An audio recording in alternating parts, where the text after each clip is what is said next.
Maqaba kan ilmaa kan hafuura qulqulluu waaqa tokko ameen. Dhiifamaa fi tolummaa isaanuuf baay'isee waaqayyo abbaan keenya akka baay'ina cubbuu keenyaa osoo hin taane akka tolummaaf dhiifama isaatti eegee tiksee hanga isaatti kanatti kan nu ga'e maqaan isaa qulqulluun guddaa kan galatoomee fi kan ulfaate nuuf haa ta'u. Maatiiwwan waaqayyoo ijoolleen haadha keenya qulqulleettii Dubroo Maariyaamii bakka adda addaa taa'uudhaan sagalee kana kan dhaggeeffattan hundumti keessan maqaa gooftaa keenyaa fayyisaa keenyaa Iyesuus Kiristoosiin nagaan isin gaafadhaa. Akka akkasaatii bakka jirtanitti akkam bultanii akkam ooltanii akkam galgaleessanii ameen galateeffamuun amala uumaa keenyaa fayyisaa keenyaa Iyesuus Kiristoos kan ta'e maqaan isaa baddaa samii irratti afaan qulqulloota ergamoota isaatiin afaan qulqulloota abbootii keenyaa farmoolii keenyaadhaan kan galateeffamu nu birattis guddaa kan galatoomee fi kan ulfaate nuuf haa ta'u. Deessuu gooftaa keenyaa haadha hunduma keenyaa qulqulleettii Dubroo Maariyaamii akkasumas qulqulloota ergamoota waaqayyoo qulqulloota abbootii keenyaa farmoolii keenyaa hojii isaaniidhaan deemsa isaaniidhaan qabsuura isaaniidhaan uumaa isaanii kan gammachiisan waaqayyoos kan isaan kabajee isaaniifis kabajnii fi ulfinni ni ta'a. Kabajnii fi ulfinni guddaan isaaniif haa ta'u. Egaan maatiiwwan waaqayyoo barumsa keenyaa dubbii amantaa kan jedhuun boqonnaa lammaffaa sirna uumamaa barachaa akka jirru ni yaadatama. Guyyaa darbee kutaa 8ffaa barumsa keenyaatiin uumamtoota warreen xumuraa gaafa jimaataa kanneen ta'an keessaa kan xumuraa uumama addaa kan ta'e uumama namaa yookiin immoo uumama addaam ilaallee turre. Waaqayyoo gooftaan keenya uumama isaa hundumaa kan jaallatu uumama hunda isaanii akka gaariitti kan ilaalu haa ta'uyyuu malee kanneen kana hundumaa keessaa garuu namaan uumama addatti kan jaallatu ta'uu isaa kan ibsa maaliin jennee ilaalle akka bifaaf fakkeenya isaatti adda baasuudhaan harka isaadhaan nama hojjetee akka uume ilaalleerra. Isa dhugaadha baay'ee nama dinqisiisa. Ergamootaan waaqayyo harka isaatiin hin uumne. Addaamiin dhala namaatiin garuu harka isaadhaan qaqqabuutiin hojjete isayyuu fakkeenya isaaf bifa isaatiin uume. Innaa bifaaf fakkeenya waaqayyo jechuunis maal akka ta'an ilaalleerra. Hundumti keenya dhalli namaa hundumtuu maal qaba? Bifa waaqayyoo ni qaba. Bifa waaqayyoo jechuun maal jechuudha? Aangoo bulchuu bara baraan akka jiraachuu jiraattummaa bara baraa jechuudha. Dhalli namaa hundumtuu nama ta'uusaa qofaadhaaf maal qaba? Bara baraan ni jiraata. Akkasumas aangoo bulchummaan isaaf kennameera. Uumama hundumaa bulchuudhaaf aangoo qabaachuudha. Kun bifa waaqayyoo kan jedhamudha. Fakkeenya waaqayyoo immoo namni maal taasisee argata? Raawwachuudhaan kan argatudha. Qulqullummaa, qajeelummaa isaan kun hojii namaadhaan kan argaman. Namni itti hirmaachuu qabaachuudha. Waaqayyo kallattii maal hundumaadhaaf kan laatu warreen fedha uumaa keenyaa raawwatan, daandii isaa kanneen qabatan, kanneen isa jaallatan immoo qajeelummaadhaaf qulqullummaa ni argatu. Yeroo kana namni maal qabaatichaadha? Fakkeenya waaqayyoo qabaatee jennee baranneerra. Waaqayyo kan uume dhala namaadha jenneerrasi. Dhalli namaa kun immoodha saala lamaadha. Addaam hewaan jechuudha. Hewaan booda argamte jenna malee booda uumamte hin jennu. Lubbuuf jireenya kan qabdu cinaacha addaam keessa turteetti isheedha waaqayyo maal taasise torbee tokko booda baasee argamsiise jechuudha. Kanaafuu hewaan addaamirraa akka isheen argamte isheenis immoo uumama guutuu akka isheen taate namni dhalli namaa kabajaan saalli lamaan walqixa akka isaan ta'anii hewaan gargaartuu addaam taate akka isheen argamte gargaartochuun immoo garbitti akka hin taane lamaanuu kan wal gargaaran jechuu akka ta'e baranneerraa jechuudha. Waa'ee dhala namaa kana booda gara fuulduraatti akka itti deebinus walitti himneerra. Kana booda gannata erga galanii booda maal ta'e kan jedhu gara fuulduraatti irra deemnee kaasna. Ittaanee guyyaa har'aa immoo barumsa keenya kutaa 9ffaadhaan kan ilaallu guyyaa xumuraadhaa fi guyyaa xumuraachuun sanbata duraa kan nu haftashee kana qofaadhaan guyyaawwan torban keessa kan biroo immoo addunyaawwan 20 kanneen jedhaman illee walumatti qabnee barannaa jechuudha. Waaqayyo abbaan keenya nu barsiisuun fedhaa fi eeyyama isaa nuuf haa ta'u. Egaan sanbata duraa guyyaawwan 6 darban hundumaa irratti waaqayyo maal taasise? Inni akka beekuuf akka barbaadetti akka dandeettii isaatti akka fedha isaatti maal taasise? Uumamtoota guyyaa har'aa nuti 22 jennee lakkoofnu kan hundumaa uumee argamsiise jechuudha.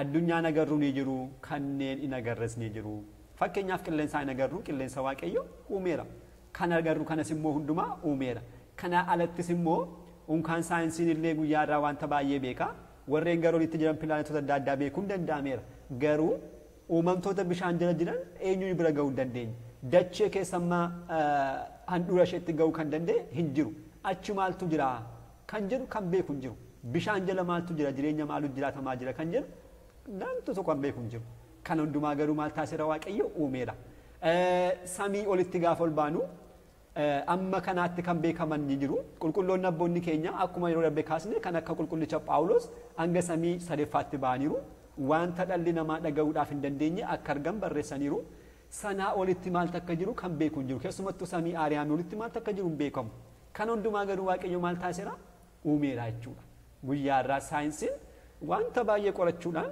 lafanii kaa'a isaan kana qorachuu rakkoon qabu sana keessatti nuti waaqayyo uumaa keenya dinqisiifanna kana hundumaa waaqayyo uumeera jennee dinqisiifanna jechuudha innaa waaqayyo kana hundumaa guyyaawwan kana jaanitti akka hangoosaatti uumeera isaaf kan dadhabamu waa tokko hin jiruudha walumaa galatti kan isaaf dadhabamu hin jiru dubbachuudhaan uumeera yaadaan akkasumatti uumeera hojjechuudhaanis uumeera bakka hin jirree fideera kan jirurraas immoo kan biraa uumeera kan hundumaa waaqayyo akka fedha isaatti dhuguma hunda danda'uusaa kan irraa barannuudha jechuudha kan inni uume kana sanbata duraattoo maal taasise kan jedhudha uumama 22 erga uumee booda gaafa guyyaa kanaa ni boqoteedha ni boqotachuun uumama uumuu jalqabee ni goolabee ni xumuree jechuudha malee waaqayyoodhaaf boqonnaan ni barbaachachuu miti kun kan barreeffame dhala namaafidha malee waaqayyoodhaaf miti kitaabni qulqulluun guutummaan kan barreeffame nuufidha malee waaqayyoodhaaf miti waaqayyo immoo dhala namaa wajjiraan kan dubbatu akkamittidha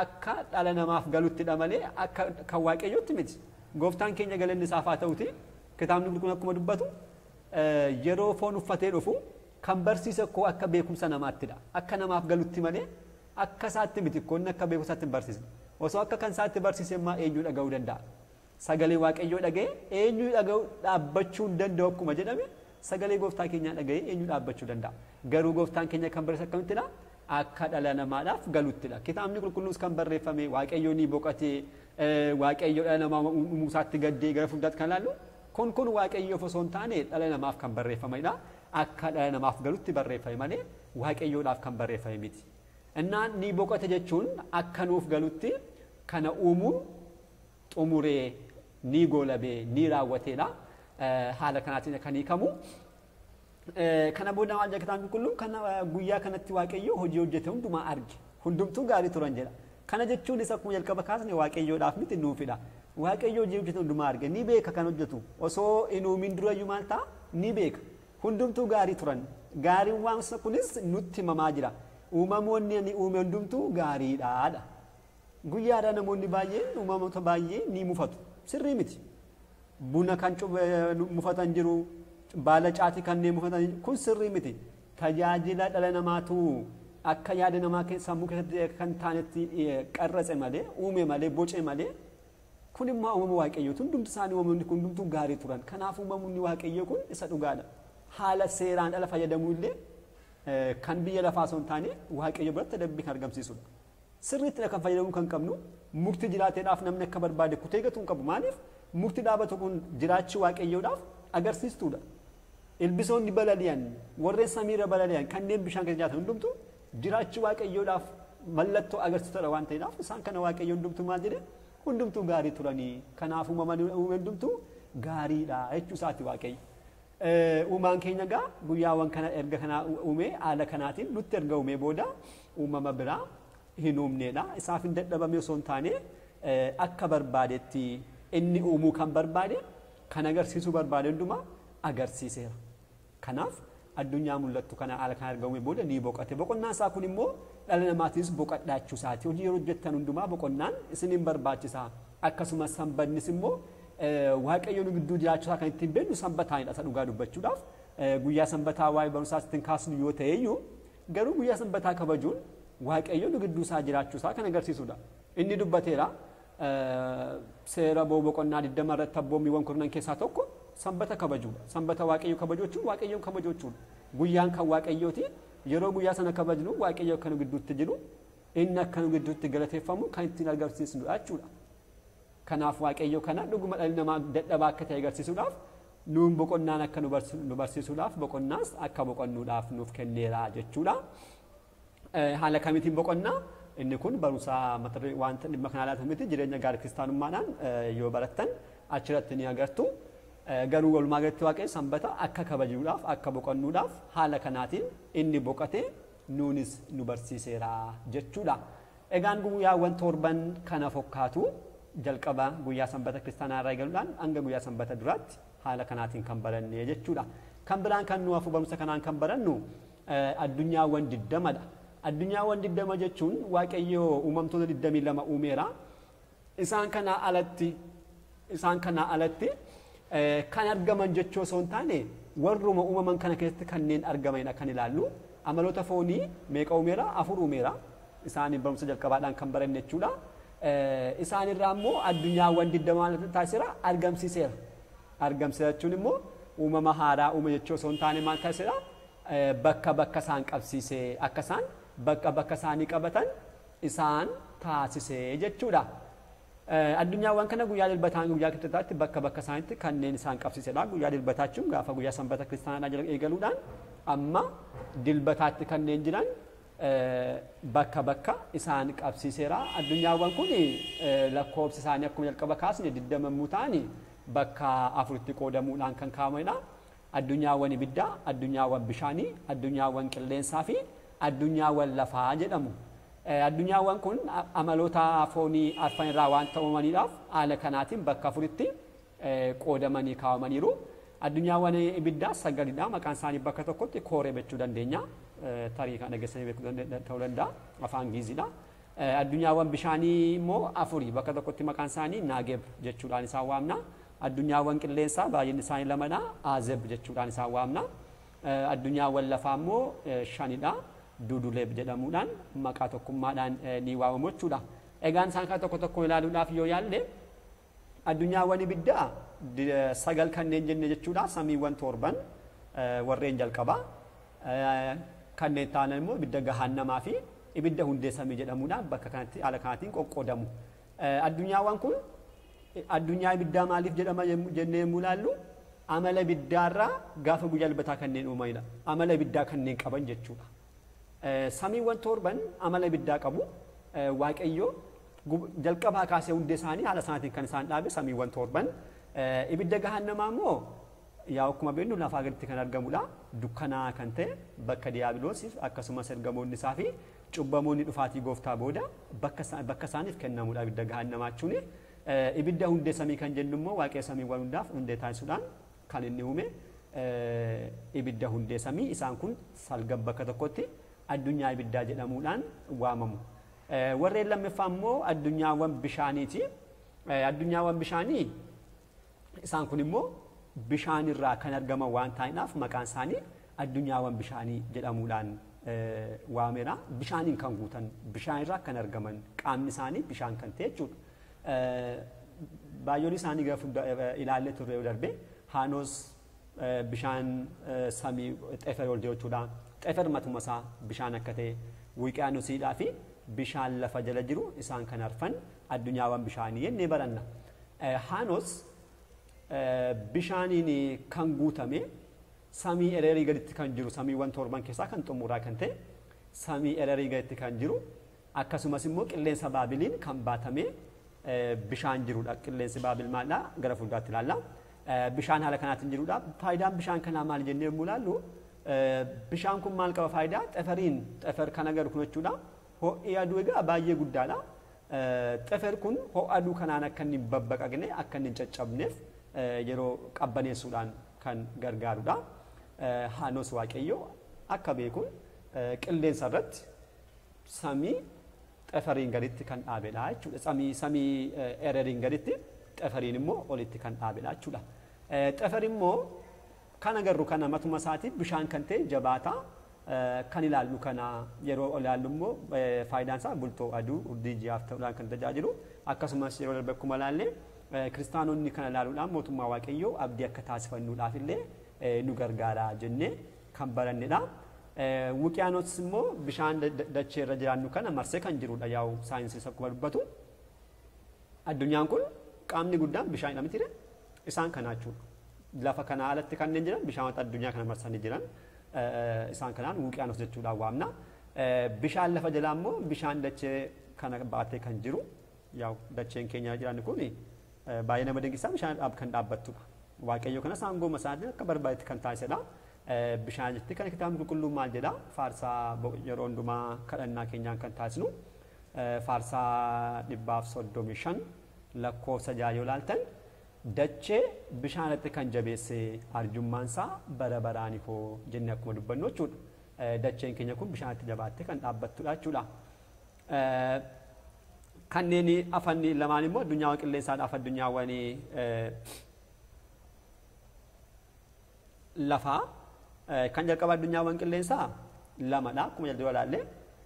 Isaan kunis qilleensaan kan guutanii fi akkasumas qilleensaan jabaatanii kanneen jiraatanidha. Baabiliif Barbaanos jedhamu Baabilii yaa'u qilleensa jalqaba kan kaasne xefereen ol kan jiru bishaan Haanosiin immoo utubee dhaabee kan jiru jechuudha. Egaa bishaan qilleensa irra jira jechuudha qilleensa Baabil samii agarru kana kan xeferiin kana olitti kan jiru bishaan Haanosiin immoo utubee baatee kan jiru jechuudha. Barbaanos immoo qilleensa jabaataa dachee gaditti jiruu fi akkasumas dachee kan baatudha mitiire. Bishaan dachee jala jiru jennee jalqaba kan immoo maal jira qilleensaan baataman immoo bishaan dachee jalaa kun qilleensaan baatamee jira. Qilleensi kun qilleensa Barbaanos jechuudhaan waamama. Isa kanadha jechuudha. Baay'ee nama dinqisiisa. Waaqayyo akka itti nama taasisu jechaadha. Harkaan qabuu kan hin dandeenye qilleensa asitti qilleensa harkaan qabuu hin dandeenyu garuu maal taasiseera bishaan akka inni baatu taasiseera. Asii olitti Haanosiin akka baatu akkasumas dachee kana jala bishaan jiru sana akka inni baatee dhaabatus waaqayyo taasiseera jechuudha. Kanaafuu kan isaaf dadhabamu hin jiru jechuu dandeenya asumaarattis. Kan hafan immoo addunyaan lafaa kanneen jennu isaan kana kanneen beeknudha. Isaan kun immoo biyyoorraa kanneen uumamanidha. Baay'inni isaanii 5dha. Dachee, biyya jiraattotaa, biyya qajeeltotaa, gannataa fi si'ool jennee kan isaan waamnu jechuudha. Gannanni maalidha? Dura Addaamii fi Hewaan bakka jiraachaa turan. Har'a immoo kiristaanonni amantaadhaaf hojii gaarummaadhaan cimaanii jiraatan amma dhufaatii gooftaa kan lammeffaatti bakka isaan turanidha. Maaliin turu? Lubbuudhaan bakka isaan jiraachaa turan jechuudha. Kallattii bahaatti kan argamtudha akkasumas kan hin mul'annedha. Gannatni kallattii bahaatiin argamti. Waaqayyo dhalli namaa cubbuu erga raawwatee booda dhokseera mul'achuu hin dandeessu ija eenyutti mul'attu garuu kallattii bahaadhaan kan argamtu bakka gammachuu bakka boqonnaa bakka qananii qulqulloonni achi keessa galan kan wal beekan jechuudha. Firii ishee funaanamee kan hin dhumne foolii ishees lubbuudhaaf foon adda baasuu kan danda'u mukti jireenyaa asirratti ni argamti. Lubbuun namaa akka barumsa kiristaanaa keessatti akkuma beektan ergamoonni waaqayyoo foolii kana fiduudhaan mukittii kana kutanii gaafa fidan foolii kanaan baay'ee qabamuudhaan lubbuun namaa foon namaa keessaatii baate jechuudha. Innaa qulqullootaaf haala kanaatiin lubbuun isaanii gara gannataatti deemti jechuudha. Mukti akkasii jirti. Lageen gurguddoo arfan seera uumamaa irratti kan dubbisnu gannata keessaatii inni burqu gannanni ishee kan jechuudha. Kallattii baatiin argamti ija namaatiin hin mul'attuudha. Kan lammaffaa biyya jiraattotaadha. Isheen kun immoo jireenya qulqulloota yeroo biyya lafaa jiraatan uumaa isaaniidhaan kanneen gammachiisan fooniif lubbuudhaan uumaa isaanii kanneen kabajan yeroo hundumaa seera waaqayyoo kanneen filatan kanneen deddeebi'an waaqayyoon kanneen kabajan waaqayyos immoo fooniif lubbuudhaan gara samiitti kan isaan fudhate bakka isaan jiraatanidha. Kallattii kaabaarratti argamti hundi isaanii ija keenyaan hin mul'atan. Ijaan kan agarru ishee kana qofadha. Kan jiru kana dachee kana qofa jechuudha. Kanarraa kan hafe kanneen biraa ija keenyaan hin agarru waaqayyo dhokseera jechuudha. Kallattii kaabaarratti argamti. Qulqulloonni uumaa keenyaan kabajan fooniif lubbuudhaan kanneen fudhataman bakka jiraatan. Fakkeenyaaf kan akka Heenok seera uumamaa boqonnaa 5 yoo ilaalle waaqayyo Heenok deebisaa waaqayyo jira wanta taasifateedhaaf waaqayyo ni fudhate. Eeliyaas immoo saragallaa biddaadhaan fudhatamuudhaan gara samiitti akka ol ba'e. Qulqulluu Yohaannis abbaa wangeelaa gooftaa keenya duukarra jaalala cimaa kan qabu durbummaadhaan kan jiraate kabaja addaa amma qulqulloota argamoota waaqayyoo amma kabaja isaaniitti ga'ee waan tureedhaaf waaqayyo fudhateera. Izraa, Yaareed isaan kana ilaalle qulqulloonni kun fooniif lubbuudhaan gara samiitti kanneen fudhataman bakka isaan jiraatan jechuudha. Biyya jiraattotaa jechuudhaan waamamti. Seera uumamaa boqonnaa 6:24 jalqaba kan kaasnirratti Henook waaqayyootti kan fudhatame achirratti ibsamee ni argama. Kan itti aanu immoo biyya qajeeltotaati. Biyya qajeeltotaa kan jennu addunyaan kun biyya sanaadhaatti kan lammeffaatti kan ilaalle addunyaa biyya jiraattotaatti addadha. Isheen kun immoo biyya akkamiiti? Qulqulloonni cubbuu kanneen hojjenne garuu fooniif lubbuudhaan bakka jiraatan. Fooniif lubbuudhaan kanneen jiraatan garuu cubbuuraa kan hafe addunyaatti namoonni kanneen raawwataman hojiiwwan adda addaa kan akka tsoomii, sagadaa, kadhannaa, gaa'elaa kana raawwachuudhaan kanneen jiraatanidha. Kallattii ishee kallattii gubbaatti argamti. Waaqayyo akka beeku isaatti cubbamoota jalaa kan dhoksee qajeeltonni gaarii keessa kan jiraatan ta'uusaa qabsuurri Zoosimaas dhugaa ba'a. Zoosimaas qulqulluudha. Tarii qabsuu isaa dubbisuu dandeessu. Garuu gabaabinaan kaasuudhaaf waa'ee addunyaa kanaa hubachuudhaaf Zoosimaas qulqulluu ta'ee gammoojjii naannoo galaana Yordaanos jiraachaa ture. Kitaabolee raajotaa dubbisuu kan jaallatu akkasumas kitaabolee duukaa bootaas kan beeku ture. Yeroo tokko maal dubbisaa ture? Waa'ee seenaa bara Ermiyaas kan raawwatame. Ermiyaas namoonni baay'een cubbuudhaan saboonni sadarkaa yeroo adda addaatti waaqayyooti cubbuu raawwachaa turanii yeroo sana cubbuuwwan kana osoo cubbuuraa deebi'aa jechuudhaan Ermiyaas ni barsiisa. Innaa namoonni yoo deebitan ta'e garuu waaqayyoo dha'icha isaatiin isin dhaa jedhee gaafa dubbatu Aminaadaab dhaga'ee ture. Aminaadaab nama qajeelaa waaqayyoon gammachiisaa kan jiraatu ture. Innaa yeroo kana Aminaadaab maal jedhaa? Raajii waaqayyoo kan Ermiyaasiin maaloo dha'icha waaqayyoo irraa akka na oolchuudhaaf naaf kadhuree kadhate. Kana booda Ermiyaas ni kadhate. Dhuguma namichi kun nama qajeelaa waan tureedhaaf waaqayyoo maal taasise? Kadhannaa Ermiyaasiin Aminaadaab fudhate jechuudha. Innaa Aminaadaab kan fudhatame maatii isaa wajjin ture. Kana dhagaa kan argee qulqullichi Zoosimaas kana dubbisee argeetu erga sanaa booda qabsuura duukaa bootaas osoo dubbisu dhuguma qulqullichi Ermiyaas gara sanaatti deemee waa'ee gooftaa keenyaa barsiisuus argeera. Kana booda waaqayyoon kadhate addunyaa kana naaf ibsachuudhaan kadhata. Kana booda waaqayyoo gaa qajeelummaadhaan warreen sakatanaaf waan ta'uuf hin dhoskineedhaaf ni mul'ise. Ergamaa ergee fi ergamaan fuudhee gara addunyaa isaatti geesse jechuudha. Lafti ishees adda kan taate, biqilaan ishees, bishaan ishees waan hundumtuu addunyaa adda kan taate jechuudha. Namoonni garuu fooniin kan keessa jiraatan uffata kan hin qabne garuu waaqayyo amalummaa isaadhaan waaqayyo kabaja isaatiin calleessee uffata kan isaan uffisu jechuudha. Haala kanaatiin tsoomuudhaan kanneen jiraatan guyyaa hundumaa masaa sagalti kanneen tsooman yeroo tsoomii duukaa yeroo tsoomii gooftaa keenyaa amma gargaratti kanneen tsooman hojii kan hin hojjenne yeroo hundumaa galatuudhaan kanneen jiraatan isaan kan arge waaqayyoon dinqisiifatee jechuudha.